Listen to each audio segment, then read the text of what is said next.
Anyway, there's an activity where you put people in a group, a senior group, and you say, what is a topic that you have gotten stuck talking about? You really need to do it. It's a strategic topic, and you can't make a breakthrough in it.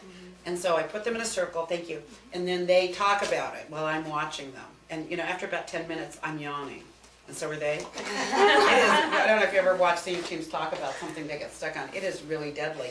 So I let it go about 10 minutes until I can't take it anymore. And it's really, well, if you ever sat through people's discussions and they're not very interesting and not going anywhere, it's very boring, really.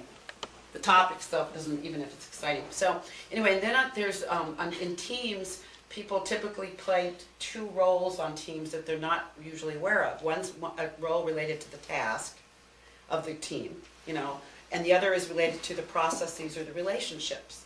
And they may play them in alternate fashion or play one at a certain point and then move into their, from their task to their relationship role. But essentially, because people have, roles are predictable patterns of behavior. And when people keep doing predictable patterns, they get what they've always got, okay? So this, and this is actually taken from the first book. There's a team chapter, and and this is a tool that goes with that I use, which shows the typical task roles of each of the types. Okay, and the typical relationship roles. And so I have people look at that and say, did you see yourself and each other? And they almost always are doing exactly their prescribed roles. Well, this is pretty exciting, right?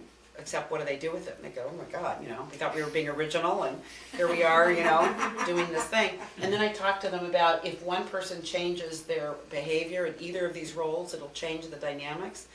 Okay? If they change, more than one changes, it really changes it. And everybody changes it, the whole thing will shift.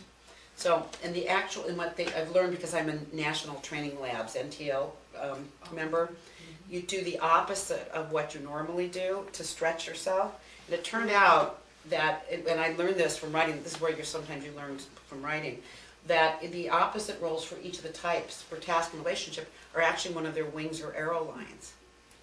That's where the Enneagram, I thought the Enneagram is brilliant. Oh my God.